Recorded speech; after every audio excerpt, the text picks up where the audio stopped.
last week we talked about our first T code of conduct.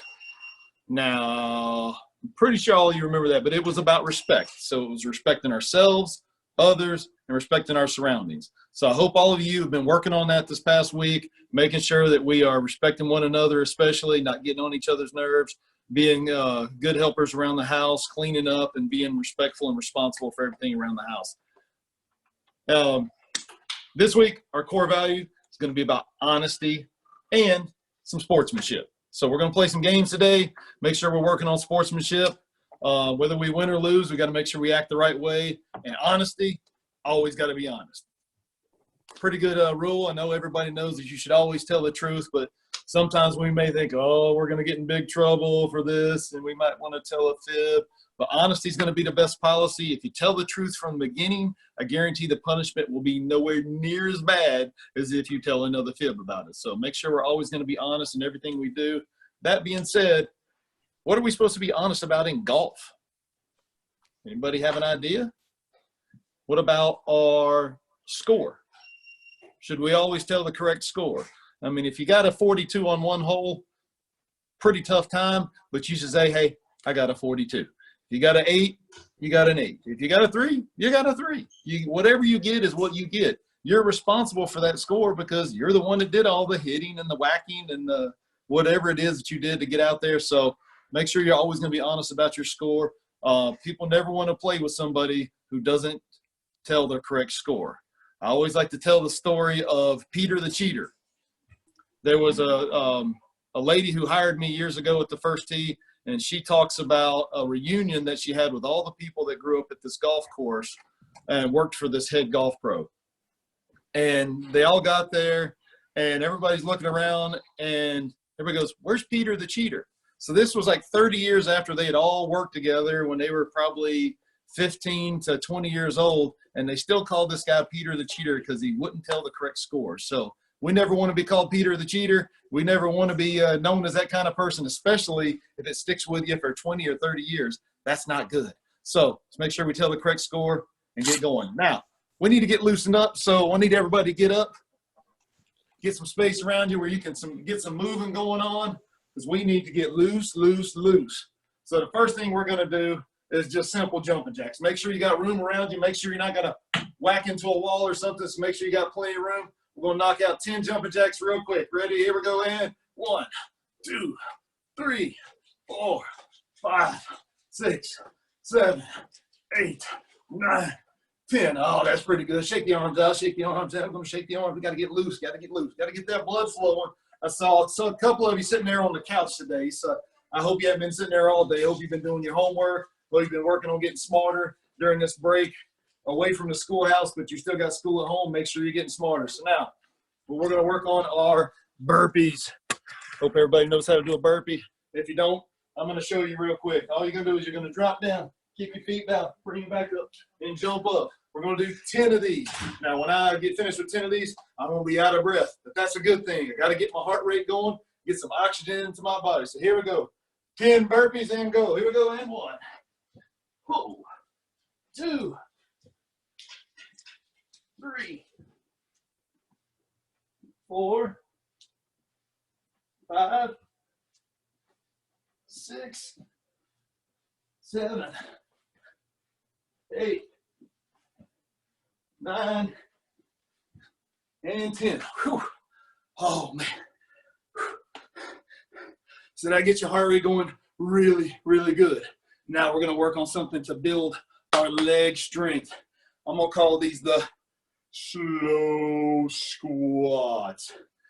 We're going to squat down super, super slow. So feet shoulder width, hands out in front of you like this, and we're going to slowly, slowly, slowly go down, down, down, down, and slowly, slowly back up. All right, we're going to do 4 more of these. Super slow, hands out in front. Going down super slow, super slow, super slow. Coming back up super slow. That's 1. Oh my goodness. Super slow, super slow. Back up slow. That's 2. Down slow. Last 3. 1 down. Back up slow. 4. Last one. Go as slow as you can. Slow as you can. Oh, make it slow, make it slow, make it slow. Oh, it should start burning about right in there. Slowly back up. All right. Man, I bet your legs are on fire because I know mine are. So we got to make sure we get these legs nice and strong so we can hit the ball even farther. Very good. Now, bear crawl. Last week we probably did some bear crawls through the house. This time I want you to try to go backwards. So instead of me crawling forward, I'm going to work on going backwards. It's a lot harder, and we'll see if you can do it. We'll give you 10 seconds to bear crawl, but I want you to do it backwards through the house. Try not to knock anything over, so watch where you're going. Here we go. You got 10 seconds, and go. 1, 2, 3, 4, 5, 6, 7, 8, 9, and 10. All right, good. All right, so now we got nice and loosened up. We're going to be talking about a couple things here. Play. So we have a healthy habit of play. That means we need to get outside and play. You got yards, hopefully, that you can get into. You know, you may not be able to go out to the parks here before too long, but get outside, you can get on your sidewalks, do some walking, play. The more active you are right now, the better it's going to be for you. Get out there, get your blood pumping, get out there, get moving around. Going to be super important, and it's a lot more fun. Make sure you have some recess time in there. Typically, schools don't have a tons of recess and PE, but you should probably integrate that into your daily activities now. Get up, get moving. Please, please, please. So we're going to go through a couple games. Now, if you're stuck at home, if it happens to be raining, you know, that's not very good. But sometimes we got to use some of the things we have around here. So I'm going to institute this new game called Zookeeper. So I'm going to throw some animals out here. I got this really cool leopard seal, one of the most ferocious animals in the ocean. Big teeth, and they'll come and get you. So I'm going to put one of these over here. Oh, look at this. He looks all cute and cuddly, but you got to watch out for this seal because he'll swim down and jump up and grab you. All right, we're going to throw him down over here. I got a crate. Oh, manta ray. Love the manta ray. One of my favorite animals in the ocean. Wacky Ninja Turtle, not a true oceanic creature, but he may be a green sea turtle. So what you're going to do is you're going to drop this down right here so we can get a better look. We're going to get a couple balls here. Got a starting position. Try to challenge mom and dad to this. See who can collect the most animals if you are the zookeeper. So you're going to start out. You're going to get set up. Arms hanging down nice in front of you right here. You're going to aim, and you're going to hit the putt. You whack an animal. That's your animal. Boom. So now I've got one animal. You can hand it over to mom and dad or whoever you're going to play against, sister, brother, and they're going to try to take out another animal. Oh, yeah, I got the turtle there. So now I've got a couple right there. We're going to go on to the next one. Now, sometimes I like to challenge myself. I'm going to switch around left-handed here. I'm going to look. Oh, there's the – oh, and I got the manta ray. Once again, manta ray. One of the coolest animals in the ocean. Huge. Look at this wingspan. Oh, my goodness. And they go through the ocean. Use these big things right here to scoop up food. Pretty awesome. Love the manta ray. I want to go after this big leopard seal over here, but I'm afraid he might bite me.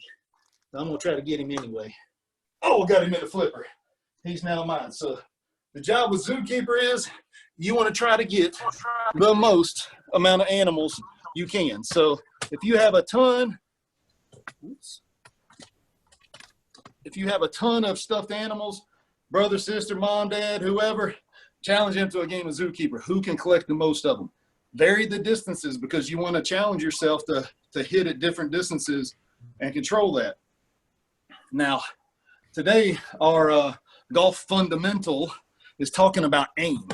So do you think it's important to know where you want to hit the ball? Do you think it's important to know how to aim it there? Yes, because if you're not aimed in the right place, it's hard to hit it in the right place. So if this is a putter here. See those two lines on the putter? That right there tells me where that ball is going to go. Now, do you think this is coming right at you at the screen? Probably. If I put this thing, boom. So, but if it's pointed over here, is it going to be harder for me to put it at you at the screen? Yeah, so you have to control where those two lines go. So we want to make sure those lines are going straight towards our target. So all you have to do is get your hands on the club, get your thumbs. I like to get my thumbs pointed straight down the shaft there. That helps me a lot when I'm putting. And all I'm gonna do is rock my shoulders back and forth, make my hands and the handle just go back and through. I don't wanna do this right here. It looks like a crazy windshield wiper. I want thumb straight down, back and through, roll the ball at your target. You work on that, it's gonna help you hit it so much straighter. You're gonna make more putts. You're gonna collect more animals. So you're gonna be the most awesome zookeeper out there, which is pretty cool. So make sure you work on that. Next game, we're gonna work on some agility, some strength. We're gonna use those same animals again. So let me drop this back down again here. All right, here. Make sure everybody can see what's going on here. Now, this game traditionally was called Sharks and Islands. But what I'm gonna do here is make it kind of a challenge. And you can set these as far apart as you want, as close as you possibly want. But you're gonna pretend that the carpet is the ground, or the carpet is the ocean, but you gotta jump over the animals. So you're gonna get your feet together right here. You're gonna jump over the animals, jump over them. Oh, big animal, over here, over the turtle, coming back through. Big jump, big jump. So you wanna jump over as many animals as you can. That way you're keeping your feet nice together and you're working on your agility drills there so you get better athletic movement. Something else to do though, keeps you occupied, gets the blood pumping and gets you moving out there. Let me bring this back up one more time. My son, who was my trusty cameraman last week, he's outside playing right now. He's been cooped up all day doing schoolwork. He wanted to get outside and ride his scooter. So, whew, hearts are pumping there. Oh, step and swing. So, being that you're going to be inside right now, hopefully you're not swinging a golf club, because I don't think your mom wants you to take out a lamp or put a big hole in the wall. So I want everybody to get up. We're going to take your hands and we're going to stick them out in front of you here. So all I want you to do is I want you to turn back till your arms are way back up here and then turn through. Pretty simple, right? So what we want to do now, let me scoot this back a little, drop this down again. I want you to get a step in there. So we're going to swing back, put our feet together, step, and move your hands as fast as you can to the other side. Let's do this one more time. Just so you're, we'll do it a few more times. Okay, I'm going to turn my stuff back, my arms back, feet are together. I'm going to step and move everything real fast to my left because I'm a right-handed golfer. Once again, back here like this, step and move as fast as you can. You can go outside and do this. What's going to be real important is you create a big swoosh sound. You want to create as big of a swoosh as you possibly can, because that means you're swinging the club super fast. And if you're swinging the club fast, I guarantee the ball is going to go a long way, and that's what we all want. So let's scoot this back a little closer. Got a little trivia for you here. So this is an iron. This is an old 9-iron of mine when I played way back when in high school. And on the face of the club, we have these lines going this way that are called grooves. Well, where all those grooves in, I drew a line down through here and a line down through here. Does anybody think they know what those lines are called that go down this way? I guarantee that most people in the world don't even know what that is. So this is a really old school term, but these are called aiming lines. Just a minute ago, we were talking about how we aim our putters so we can make sure that we hit the ball where we want so we can make more putts. Well, these aiming lines right here, if I come right down here in the middle or put it on the side here, if I bring this up, wherever that's pointed to where that ball is going to go. So it's important to really look at the face of your club and go, oh, wow, those are aiming lines. So wherever those are pointed, so you can see here, I'm going to tilt it back a little bit. Bam, that's aimed right at you right there in the camera. Once again, if it's aimed over here like this, that's not going towards you. If it's over here, it's probably out to the right. So you want to make sure your aiming lines are going exactly where you want. And I like to pretend that there's another line coming right out of the middle of the club right there. And that's going to help me hit the ball a lot straighter. If you're hitting the ball every time and the ball's going way to the left, it's probably because your club face is turned to the left when you go to hit it. If it's aimed going out to the right every time, the club face is probably aimed out to the right. So that'll help you hit it a little bit straighter, which is what we all want, but we also want to hit it longer. So if I hit it with a square club face, it's going to go farther. Now,